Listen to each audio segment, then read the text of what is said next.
welcome back to Kung Fu Maintenance.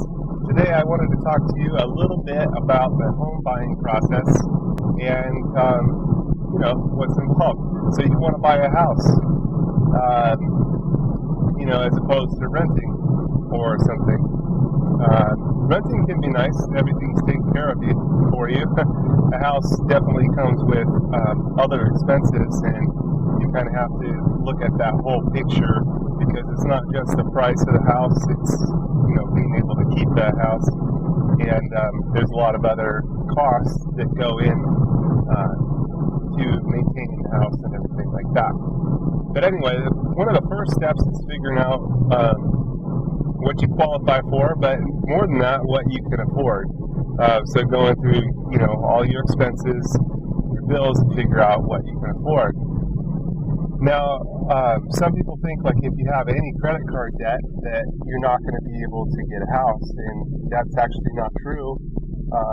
As long as you've shown that you can actually manage that debt, if you have a little bit of credit card debt or other debt, and you kept your payments proper, not been late on your payments and everything, and your credit's good, you can actually still qualify for a house.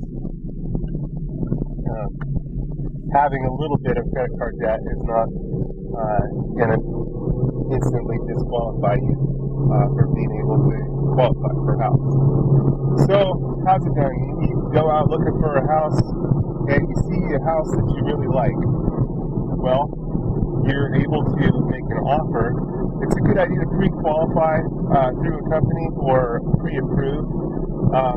You used to get a letter of pre-approval, and now it's a little bit more complex in that you just get a letter of like a pre-approval from a lender, and you have a lot of different options for lenders. If you're buying a traditional home, then you have a whole array of lenders available. If you were looking to buy a mobile home, you actually need special lenders. A lot of the big lending houses don't deal in mobile homes at all, so it's something to be aware of. And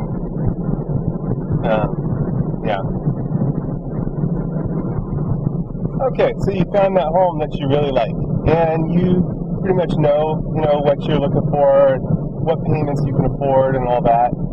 And you figured it out, so you're ready to sit down and make an offer. So you contacted a real estate agent, and you're ready to make an offer. So let's say the house is going for $150, and it just depends, what you are wanting to offer for that house. You make your offer, and the offer is tentative on you being able to get that loan. If for some reason you can't get the loan, then the deal's off. And if the house doesn't appraise or something, and then you still can't get the loan, then the deal's off. There's a lot of verbiage in the paperwork that talks about the fact that if the loan is if you're unable to get the loan, then the contract's not going to last. Okay, it gets discarded. Now, once you make an offer, the seller has a certain amount of days to get back to you on that offer, and whether it's accepted or not, whether they accept the offer, or they can counter offer, or they can also do what's called a multiple offer listing, where they put it on the table and everybody gets another chance to present their best offer. And this happens a lot where there's high competition for housing. So it's definitely nerve-wracking. There's a lot of emotion and stuff involved when you're going to buy a house, especially if you're, needing a place and you're on a deadline and all that, and, you're maybe in an apartment and you're under a lease contract and that's going to expire and all that. A lot of nail biting and everything going on, waiting to hear back on the offer. Now, what can you do to make your offer stand out? Well, making your offer stand out, there can be definitely little things that you can do to make the offer stand out. And a lot of it is going to depend on your lender. As things get more serious and you're in contact with your lender, if you have a company that can deliver the money quickly, and you can actually emphasize that you're wanting this to close by a certain date, and as long as your lender can kind of guarantee that they can produce the finances within a certain time, sometimes that can put leverage or make your offer definitely stand out. There's some other things that can be included in your contract when you're making your offer. You can ask that a home warranty be included, like a year's home warranty that'll cover repairs, stuff like that. And other things you want to talk to your real estate agent about. And you can also request certain things like closing costs. Have the seller produce some of your closing costs or help with closing costs. Closing costs can get pretty expensive, and especially depending on the type of home. So a lot of times, especially if you're a first-time home buyer, cash up front can be kind of difficult to come by. And of course, a lot of times you want to save as much as you can on that end, and so you can ask that the seller pay some of the closing costs. And it's usually some of the closing costs up to a certain amount, or you can ask to split the closing costs, or however you want to put that in there. And definitely that's going to depend on the market that you're in, as well as the cash that you have available for your closing costs. Different, closing costs, you can get your closing costs from money that you've saved up, or sometimes you can actually borrow against your 401k up to 50% of your available funds from your 401k, and the interest on that is usually not too bad. Some people recommend against it. Definitely you're going to want to do some deeper homework than what I'm sharing here on that information, and there's different tax things to take into account and everything as you look into this, but just kind of giving you some ideas of what you can do in different ways that you can come up with your closing costs. Also, friends and family sometimes can help out if they give a gift letter and help you to get your closing costs and everything. Those things generally have to be accounted for by your lender, and so you've got an offer in, and what's next? So again, you've got an offer in, and it can come back from the seller, either a counter offer, a multiple offer listing, or they can say, no, we don't like your offer. So let's say if it goes to a multiple offer listing, it is now up to you to do something and to make another offer. It's basically like everything started over. Now, sometimes nobody knows this, or it's not that nobody knows it, but it's up to you to know that the ball's in your court to make the next move and to give a new offer, okay? Because it's gone to a multiple offer. Okay. So let's say the seller agrees to your offer. What's next?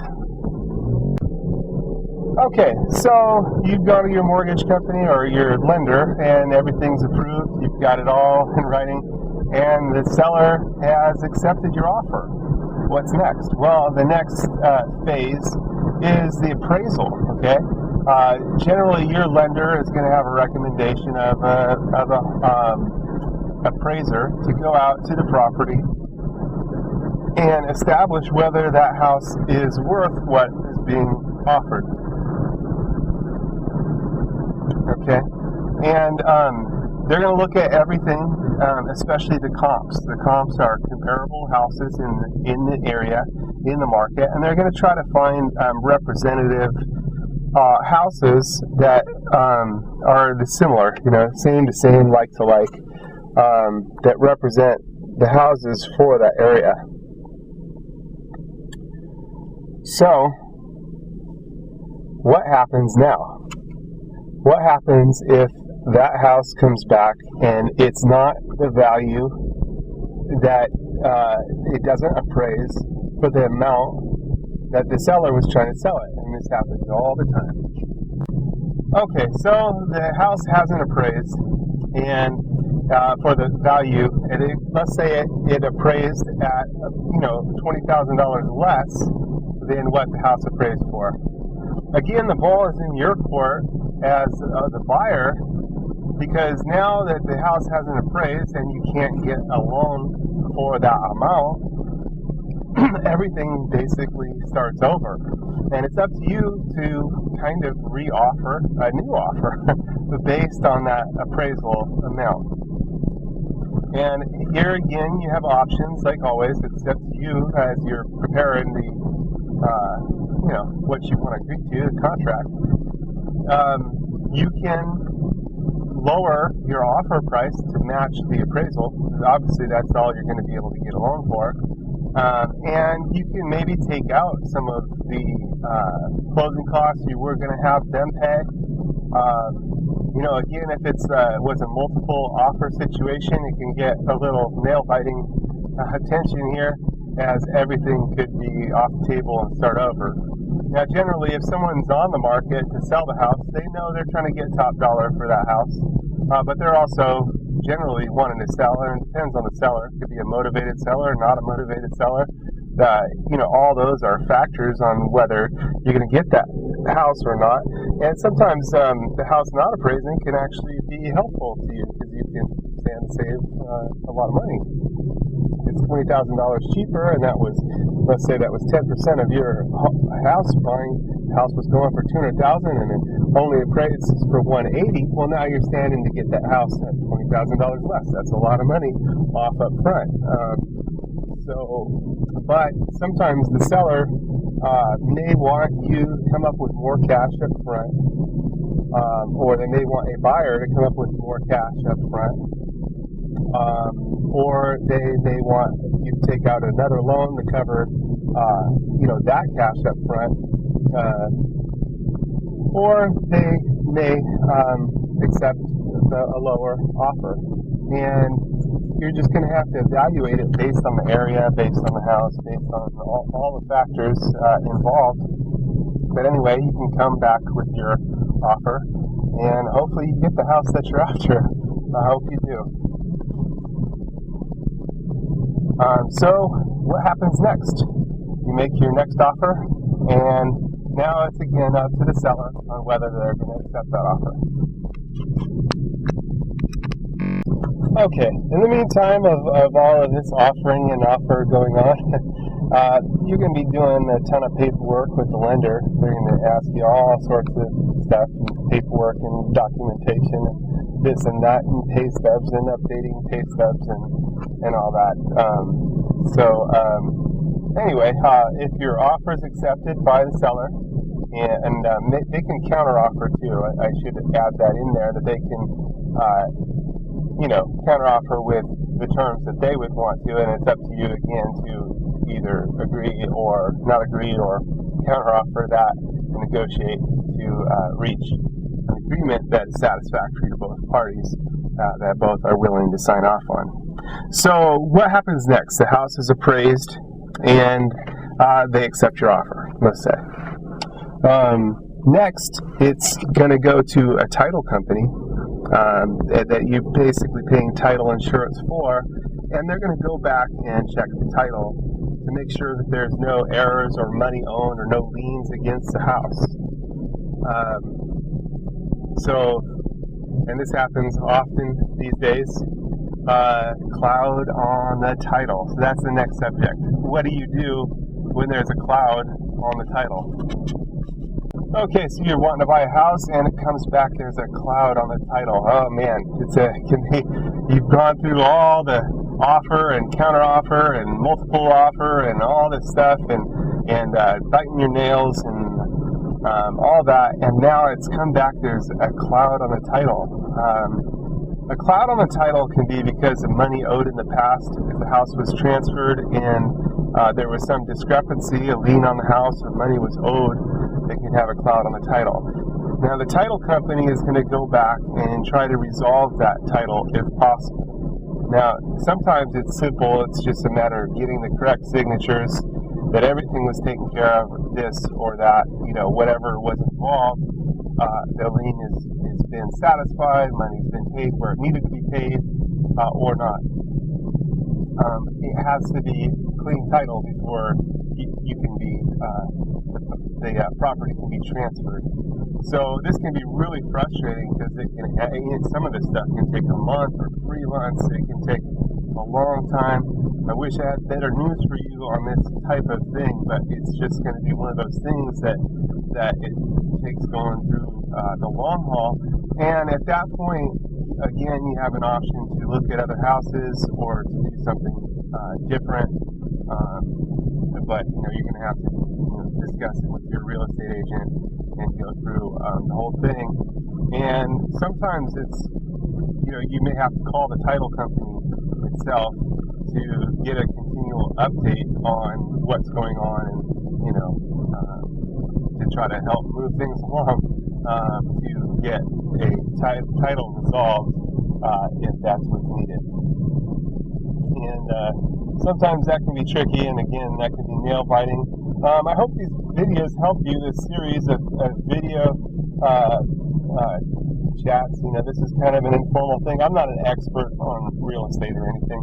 I just gone through the home buying process, and I thought I'd share it with you guys because I realized that when I was going through it, there just wasn't a lot of material on it. Some of the things that were coming up, even the real estate people and title people hadn't had it happen, and lenders hadn't have some of the things that happened to me happen. And so I thought I'd give you guys kind of an inside view on what that can be like and what's involved in the whole home buying process. Yeah, it could be really nerve-wracking. It can make you wish not to go through it ever again. But this is part of the price of anything worthwhile. It takes work, and there's definitely a lot of risk there. Yeah, and then it's one thing to get that house and another thing to keep paying for it. But, if you're paying rent, then it's going, money's going towards rent. And so anyway, each has its own benefits. Sometimes renting a place is nice because everything's taken care of and all that. You don't have to worry about parts and all that kind of stuff. But anyway, I digress. Once again, thanks for watching Kung Fu Maintenance. Hope these videos help you out a lot. If they do, give it a like button, subscribe, tell some friends, and send this to anyone else that might be looking for a house or looking to buy a house. I just think the information is good to know. If you find these videos helpful, a one-time donation would be greatly appreciated. Also, if you support me on Patreon, helps me do what I do. There are some special perks for Patreon supporters, and we'll see you on the next one.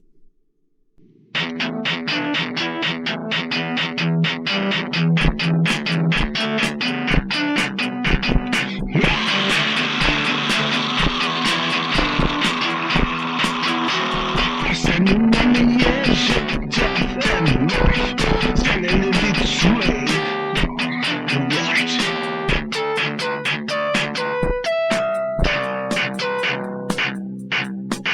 Light shines down.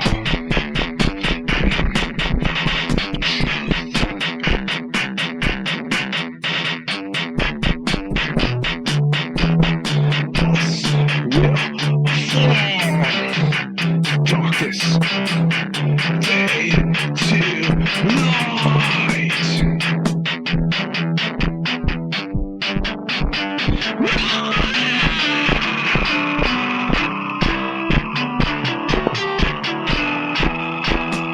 Pain give way to eternity.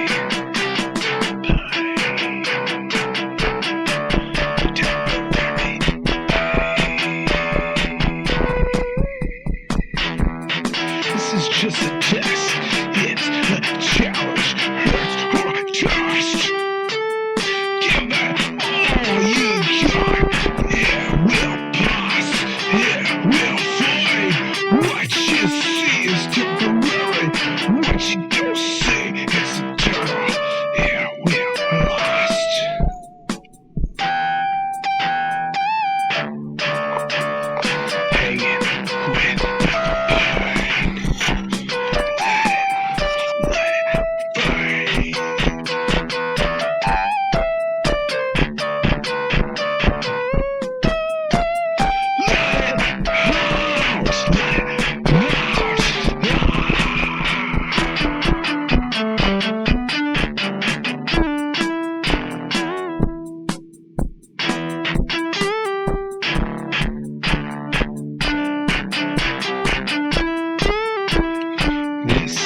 Thank